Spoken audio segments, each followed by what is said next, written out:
Right. Well, good afternoon, good morning. I know it's close to lunchtime here. How was Mateer? Was Mateer good? All right, good.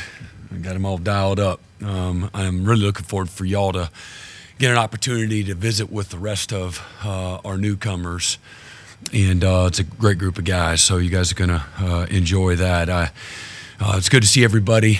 One of my favorite times of the year for all the reasons you would expect, building a new team and just a lot of different things that are going on all at once. And it's been a while since we've been together, so just to kind of recap and unwind just a few things as we get started here. Just wanted to say, well, how exciting it is to announce that Jim Nagy is as our new GM. Couldn't be more thrilled, excited. The administration did a wonderful job of getting a really small pool of candidates, and through a very thorough interview process.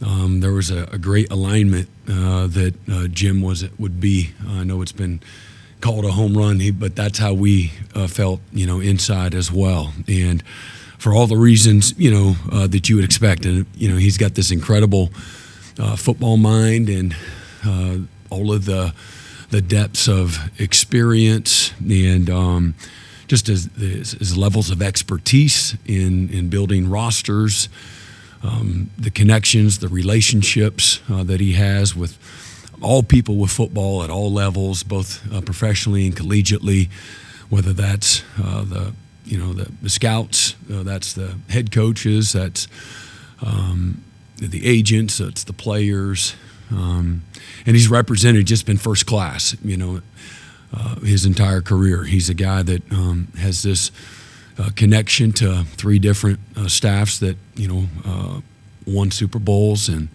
so a lot of people have been scouts for a long time, but not the resumes don't all look the same. And so we're really looking forward as a staff, and certainly myself, to be able to work alongside Jim and in this new professionalized model that we have. Not, I'm a traditionalist. I know I've said that several times over the last few years.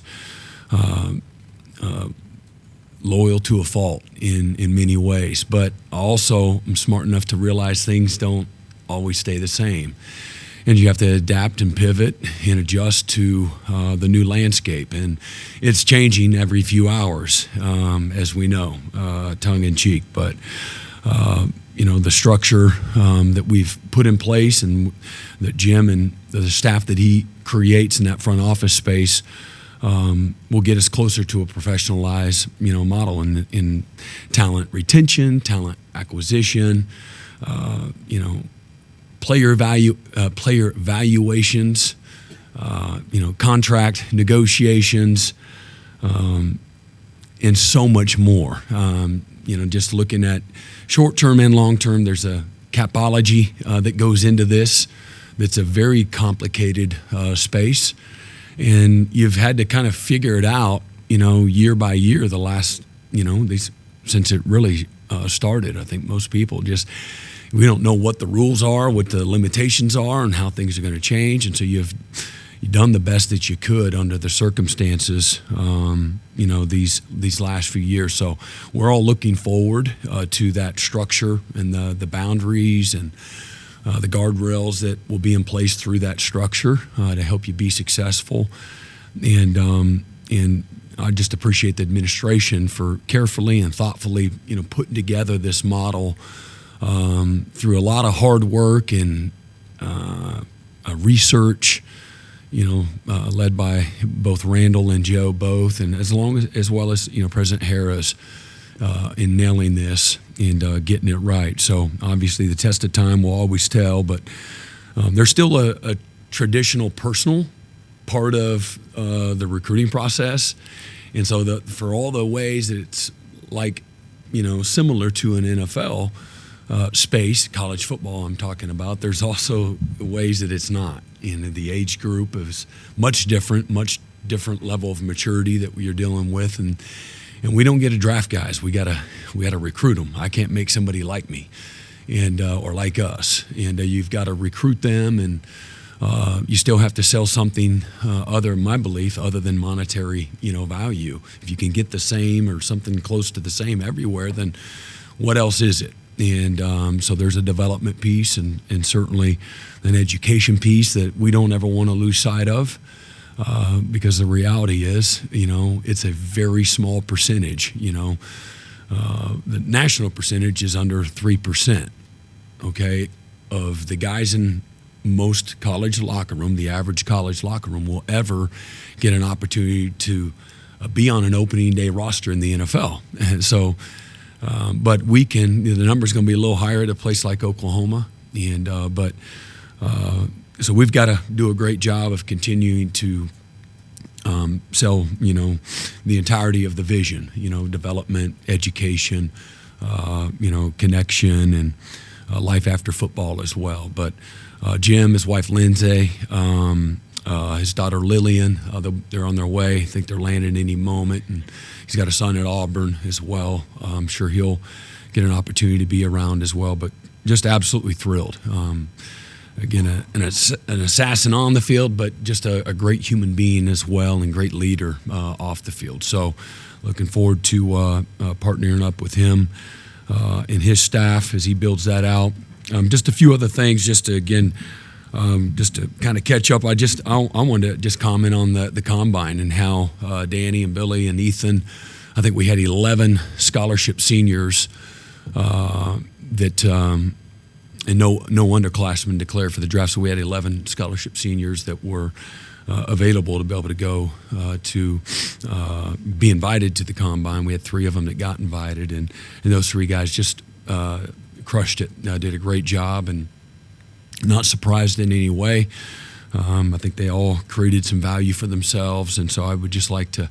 That's the next step, and there's nobody, it's not like that they're at the finish line by any stretch. But man, that's a great moment. They all dreamt of that, and I know y'all have done a great job of covering that and celebrating, that kind of that milestone for them and the next step in their process. But the rest of those guys will have an opportunity next Tuesday. We'll have our pro day here, and that's coming right around the corner. Something that was interesting about the combine, of the 300 plus total numbers that are invited to the combine, 25%, just under 25% of that total number were either they came from a non-Power 4 school, or they were at a school but they transferred. They were at a Power 4 school, but they had transferred from a non-Power 4 school. So 1 out of 4, started their collegiate careers at a non-Power 4 school. Just I thought that was an interesting factoid, so to speak. Got a couple of coaches that added to our staff since I know they've been announced, but just couldn't be more thrilled. Now we've had the last few days of some OTAs. Certainly the last 8 weeks of being together and putting in our systems on both sides of the ball and working with our players as well. But the last few days in OTAs and things like that. But Nate Dreiling and Wes Goodwin, just 2 fantastic football coaches with great careers. Just different sample sizes, but just they've represented excellence. And obviously I had a relationship with Wes that goes back quite a ways, and he was a guy that I was likely going to hire as a position coach here on our first staff, and Coach Sweeney named him as the defensive coordinator. I wasn't surprised. Incredibly highly qualified, and he did a fantastic job while he was at Clemson. Every year they had different things that they achieved, but he's going to work specifically with our Cheetahs, and I think 8 of the 9 linebackers that he coached and over those 3 years were all ACC selections. Barrett Carter and Jeremiah Trotter, both of them were multi-year first-team All-Americans and Butkus Award finalists as well. Sammy Brown was the National Freshman of the Year. And Trenton Simpson got drafted, I think in the 2nd or 3rd round to the Baltimore Ravens. And just did a fantastic job. They led the nation in 2023 in defensive touchdowns. In 2023, they led the nation in turnovers as well. In 2022, they're second in the country in sacks with 44 sacks. They're top 10 in the country, number 8 overall, and 23 as the defensive coordinator, total defense. And in 22 led the country in tackles for loss as well, amongst many other things. But want to make sure that I do a great job of accurately, letting y'all know who he is, and certainly our players as well. But a coach that's won a national championship and coached in several conference championships as well, and somebody that, man, I'm just thrilled to have. And we built a lot of great defenses together and won a bunch of games together, and he's plugged right in with the rest of our staff. And then Nate Dreiling, if I could, one of the most attractive qualities that there was about Nate Dreiling is just a winner. Everything he's done, he's won. I recruited at his high school, Gino Grissom out of Hutchinson High School.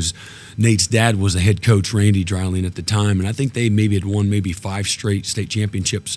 They won more in a row there, but at that time maybe 5 or 6. And I said, Coach, man, how do you win 5 straight state championships? And he said, my secret sauce is we lift on game day. And I thought that was awesome. And I think more than anything, it just is a mentality. And his team thought they were going to physically beat people up.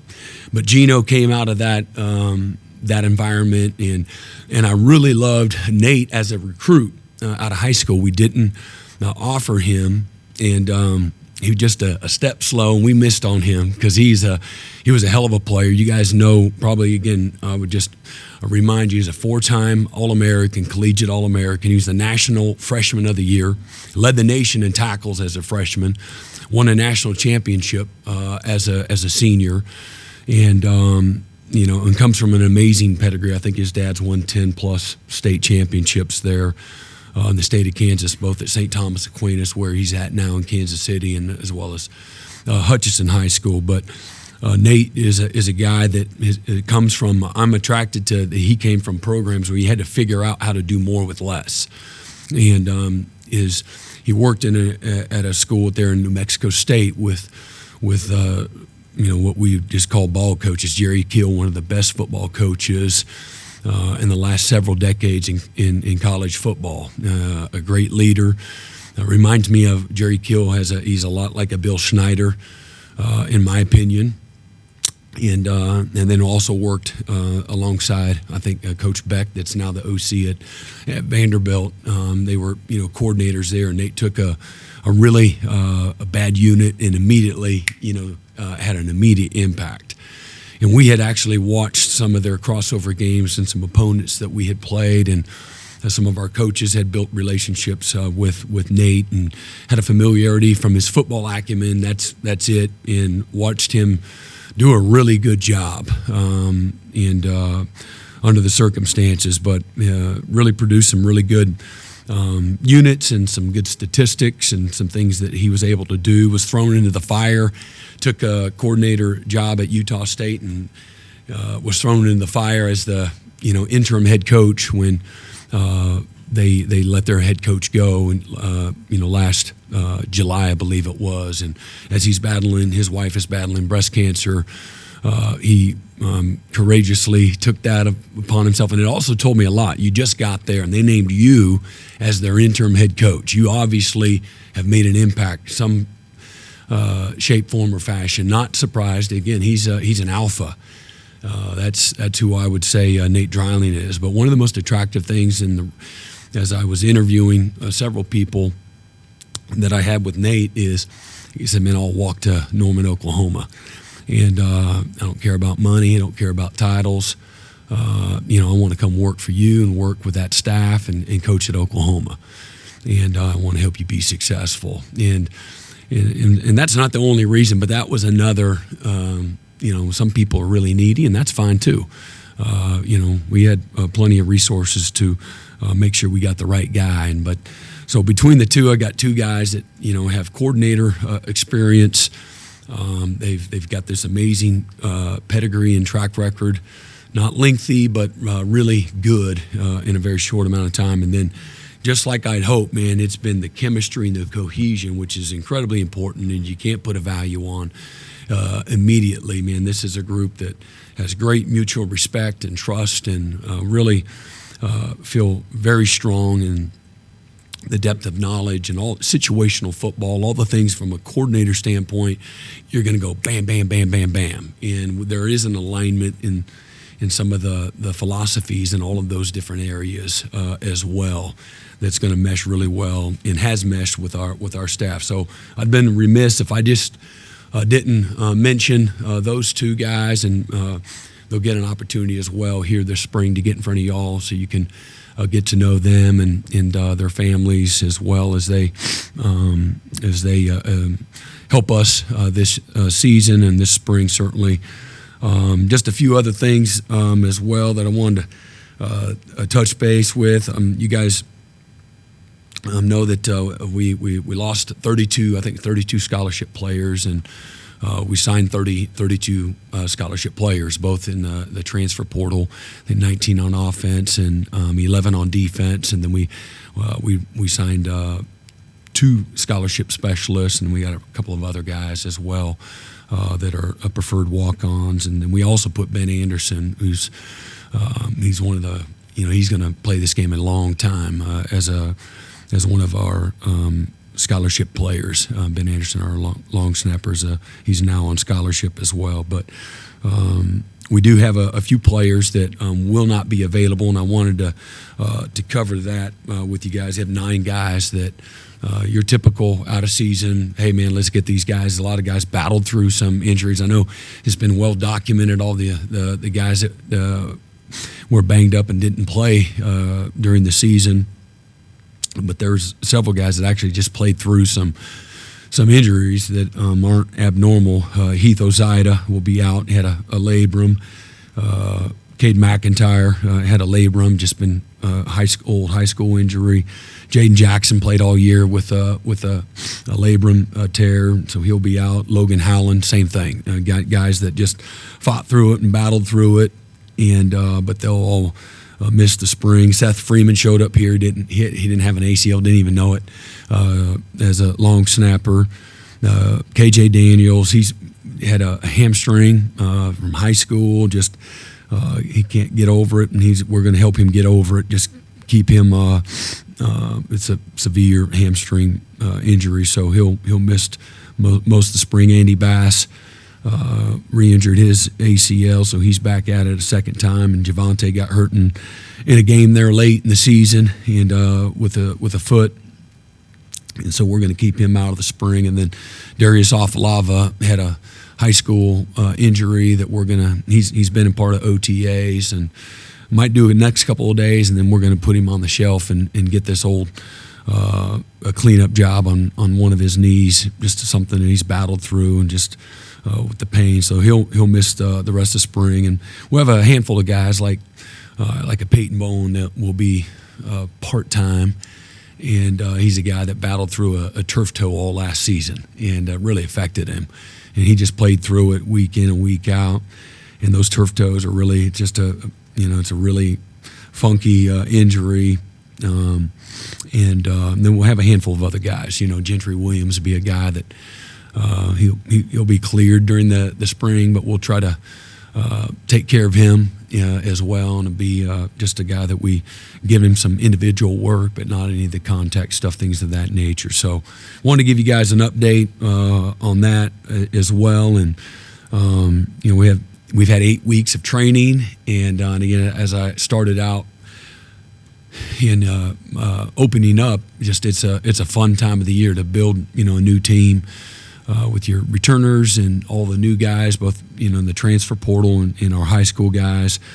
Really fun time, but between our mat drills and the weight room made a tremendous amount of gains, and got a long ways to go.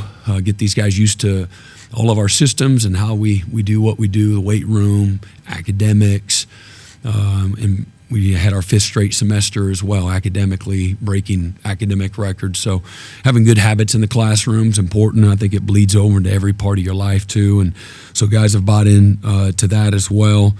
And we have some young guys that, for example, again, when I can appreciate the older guys being great examples, guys like Ethan and Billy and Woody Washington and Danny Stutzman, guys that got their degrees, and not only got their degrees, but man, achieved at a really high level. But they're, guys like that have, passed it down to, Robert or Peyton, Kobe, Kip, those types of guys as well, Gentry, Eli. Those are all guys that are really high academic guys. But now you got a guy like Mike Fasusi comes in here, and Mike's doing great in football, but he's also, he's got A's in all of his classes. And so I could go on and on about that too. But the habits and the standards of those guys are, passing those things on and nurturing that in the locker room. It makes a big difference. But team building and again, transition and time management, all those things that new players, whether they've been in college or not, but this is how we do it.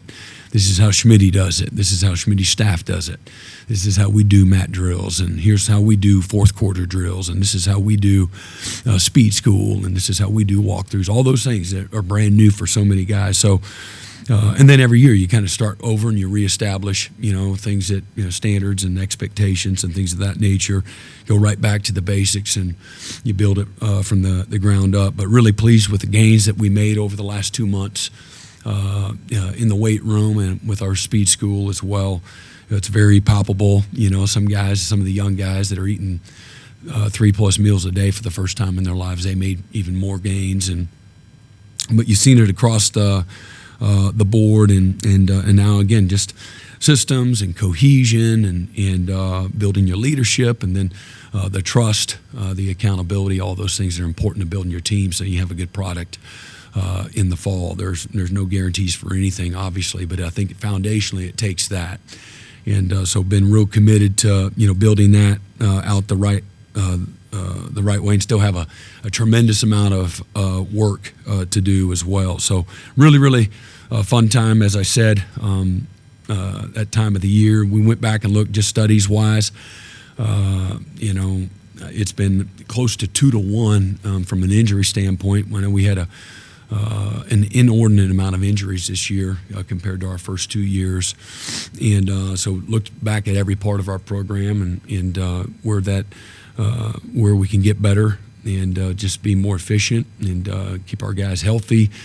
But 2 to 1, the injuries occurred games as opposed to practice, and that's no surprise. Being around the game a long time, that's right about on par. But that did have a little bit to do with our decision for the spring game, and everything's changed in college football. And again, I'm a traditionalist at heart, and I look at how we build and develop our team, and certainly there are no preseason games. You wish there were, but the reality is, it's a very dumbed down version. You're not showing a whole lot. You're keeping it very safe. You're doing quick whistles. You're getting all your good players out fast. Well, our roster is not the same. We've got close to 30 guys less than what we had a year ago at this time. Plus, you've got 9 guys that aren't participating all, and then you got another 8, 9, 10 guys that aren't available for contact right now. So there's another 20 guys. So, all that being said, the new roster structure in college football across the board, if I said one thing in the healthy space, when you get it healthy, you say, what's different outside of the sheer numbers? What I see, because of the landscape and open-ended free agency, you don't have as much competitive depth. That's real. And what we've have been afforded in the last few years is different now. Guys aren't willing to be as patient. And so whether that's a financial opportunity or hey, man, I don't care where I got to go, I just want to be the starter.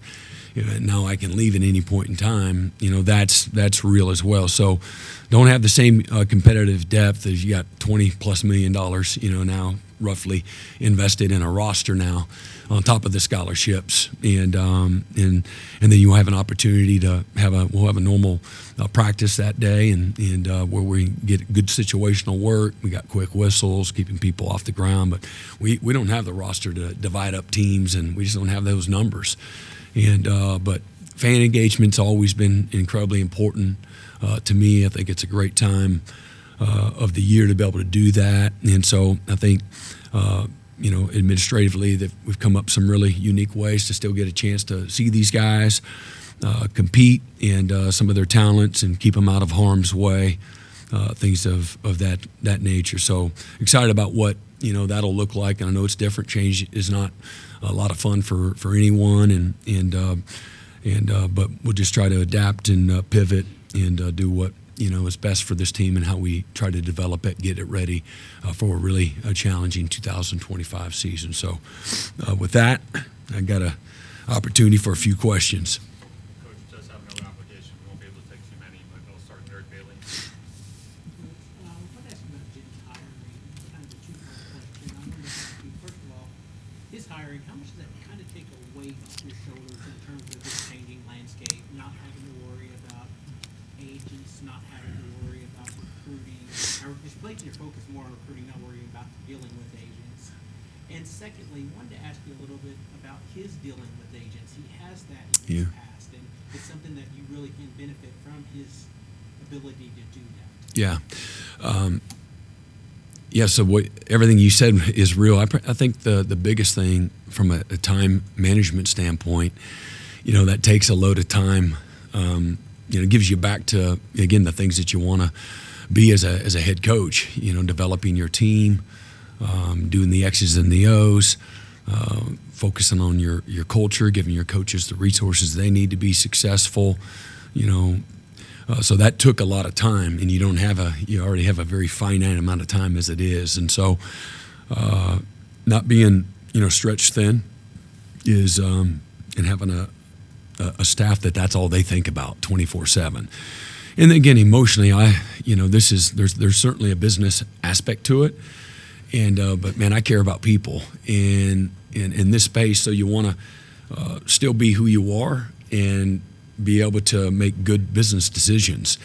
And so for me, I'm a very open and upfront and honest. You're going to get exactly how I feel, and so telling somebody a 18, 19, 20-year-old what their valuation are not easy discussions. and I remember, and I've always been this way even as a coach. I remember the bad plays, and so I have a hard time with that. And when there hasn't been this blueprint or a model that or any type of comparables. This is a very difficult space to be in, and in a space that we had no experience, and every staff had the same issue. So I'm not complaining at all. You asked a question, and it took a lot of time and a lot of energy, and I wasn't the only one. Certainly Curtis Lofton, and we tried to build the systems without understanding again what that should all look like, try to figure it out. So this gives you a lot of peace, and it's going to be able to steal some time back. So that you can keep the main thing. And then what was your second? Experience of dealing. Yeah, so those relationships, that goes a long way. And I would just say everything, as I said, everything changes every 2 hours. The conversations with agents this year, if you had all of us head coaches up here, they would tell you where those conversations were 2 years ago or 3 years ago were a lot different than where they were this year. And the depth and the amount of people that are agents today is a lot different. The qualifications are not always the same, and sometimes, again, my opinion is that you choose an agent so that they can give me the best situation possible. And so I got a great fit. Help me find a great fit. Don't chase the most money. That's just me. Where can I get the best bang for the buck too? And where I can get good value, but also get great opportunity for development and scheme fit and environment fit, things of that nature. And And so figuring and navigating all that, will leave that to people that have done it, for their entire careers. And so you had a great sense of peace. Those are a couple of the many reasons why, this is such an exciting opportunity for us in bringing, Jim on. My neighbor.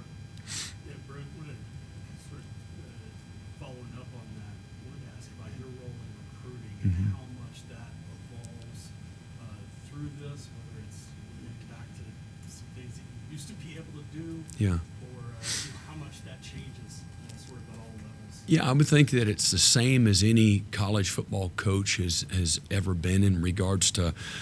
Okay, he's the face of the program. He's casting vision for what the opportunity is going to look like for little Larry in his, the next 4 or 5 years of his life.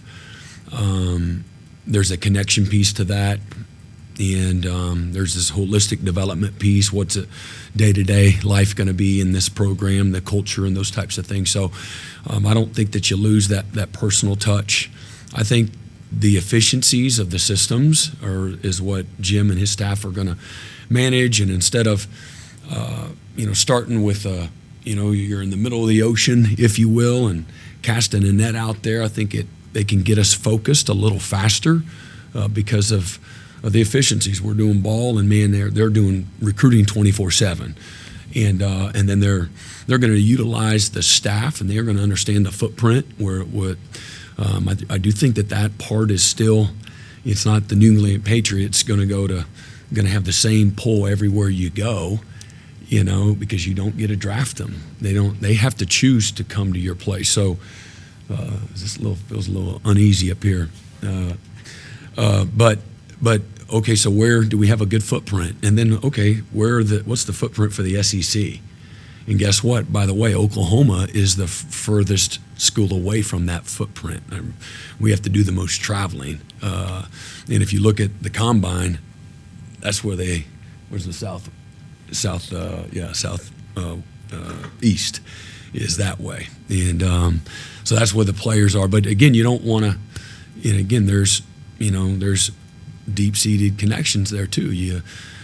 I've said this a lot. I think you can win a national championship at Oklahoma within 7 to 9 hours of this campus, all the while knowing that, hey, if I need to go and get that quarterback from the east or the west coast or from Florida, wherever that is, or this offensive tackle, things of that nature, you want to be mindful of that. And Oklahoma still has an amazing brand, and the doors from coast to coast will open, and we have got great connections with this new modernized staff. The vision for that too, a lot of relationships that are going to really bode well for us, and but making sure that we do a great job of being efficient.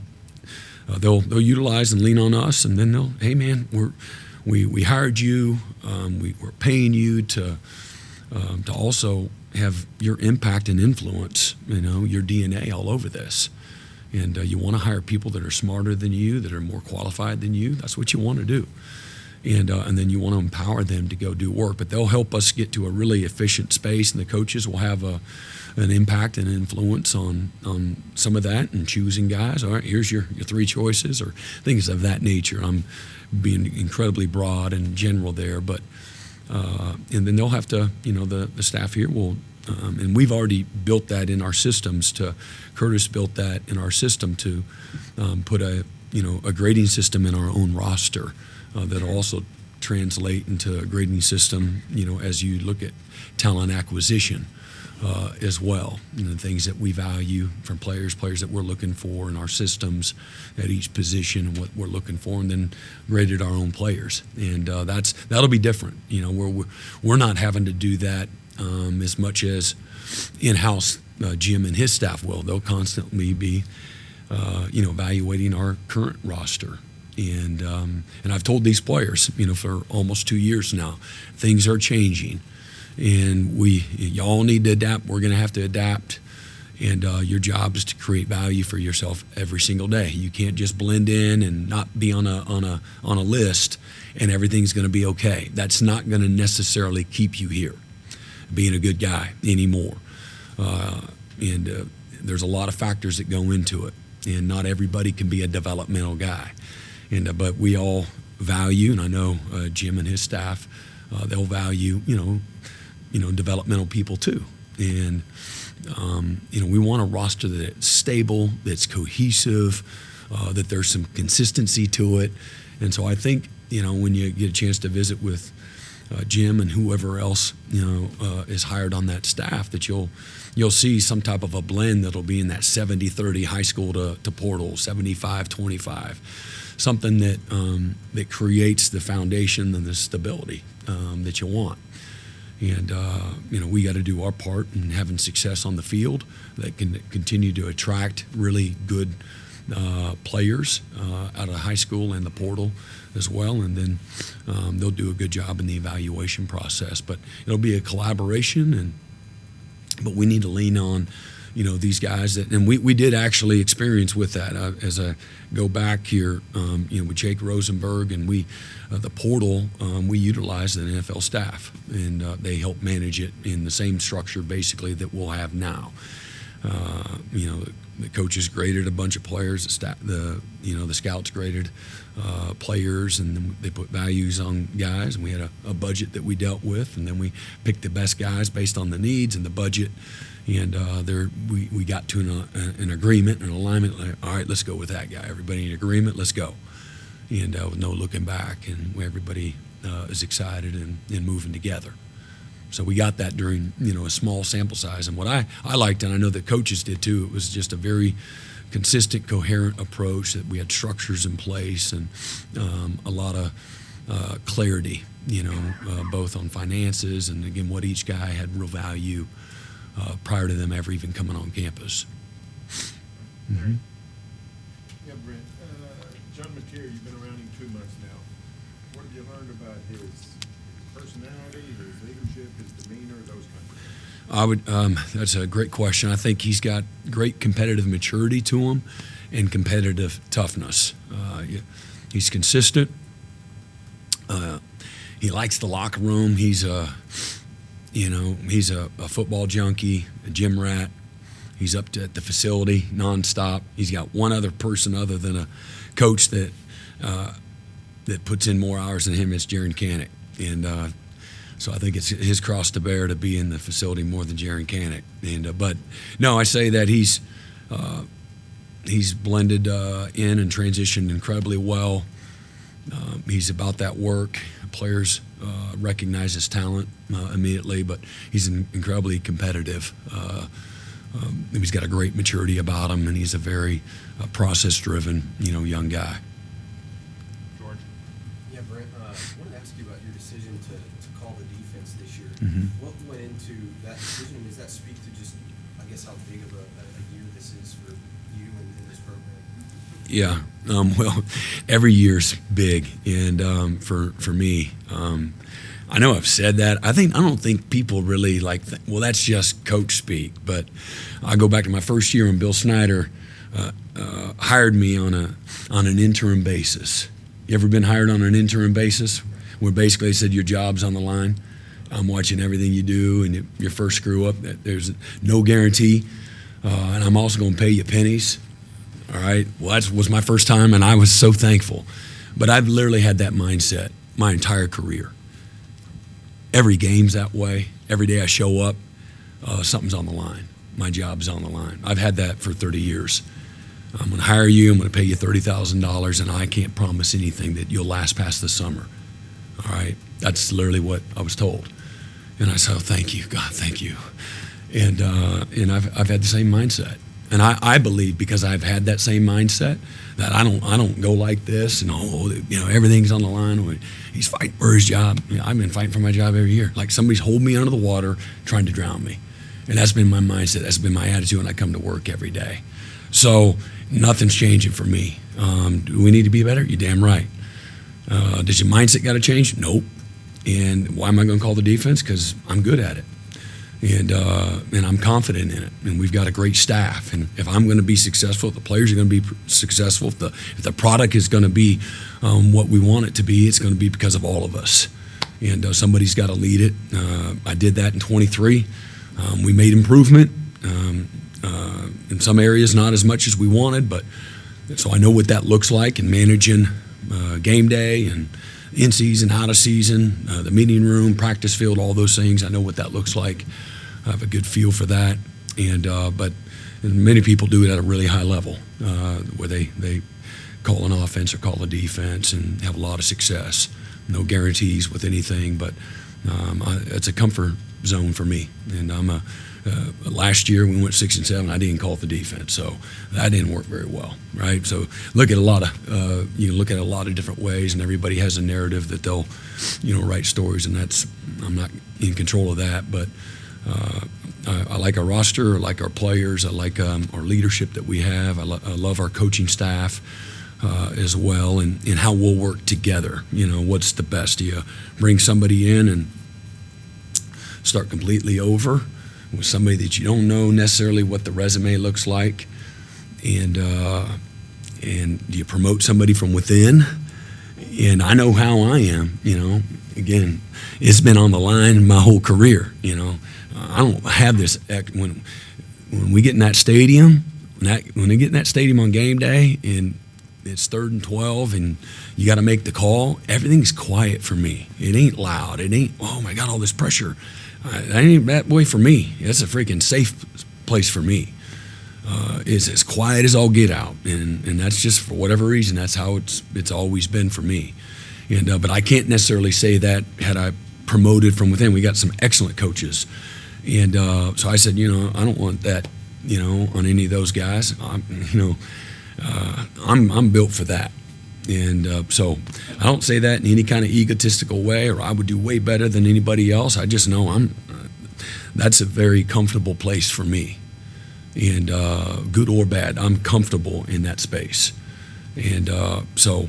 And I know that, programmatically, I feel really good about, what I've seen, and, hiring a really, feel great about Coach Arbuckle and that side of the ball and what I've seen in a very short amount of time. And only since the moment we hired him, and he's been here and he's been in that environment every step of the way, the people that he's brought in and combined with the coaches that, he's charged to lead, and their willingness to plug in and adjust and adapt and be better than we've been in the past. The leadership, the confidence, the focus, the detail, the urgency, the sense of desperation, the enthusiasm, the energy, everything's in a great place. And so that gives me a lot of confidence, as well as having Doug Deacon back another year too, and he did an excellent job. I think when you look back at college football last year, I think, and I may have said this, but I think we're one of 3 teams in college football that had a defense that was top 10 efficiency and a special teams that was top 15 efficiency. Only 3 teams in college football that had that. It was Ohio State, Notre Dame, and Oklahoma. They had offenses that, were, I can't even say they're top 30. I know that. And we had one that was historically bad. And so if we get a little better there, get a few more first downs, don't give the ball back, don't lead the world in defensive touchdowns. I think the statistics from this last year was if you score a defensive touchdown, you have an 83% chance of winning the game. So flip that over and look at it, from our offense. If we give up a defensive touchdown, just give it to them, you got a 17% chance to win. That's what football stats tell you. So I know I'm a little bit off course here, but talking about just having a real piece about the direction, the leadership of the offense, and some of the things that I know if we can continue to improve on defense and get better in special teams, and then get dramatically better in the areas that I think if we're healthy and we play above average at quarterback and take care of the football, then we'll have a chance to win every single game. And in a real challenging year and schedule, that's still the expectation and the standard that I feel, and again, we have a lot of work to do, but love the people that are in the right places, both on the roster and again, we'll see how spring goes, but with the staff as well. Thanks, Brent. Yep. I know you're in a time crunch, right? Yeah. I'll take another question. Tom? Brent, I know you do the guys that are out this spring, but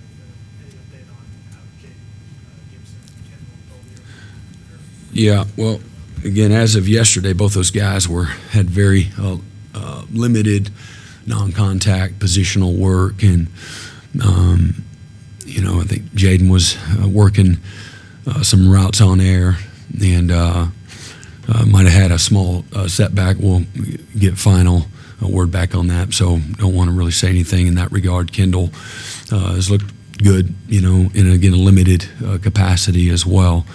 Neither one of them went through mat drills, just to continue to do their rehab and things of that nature. But we'll see where that is.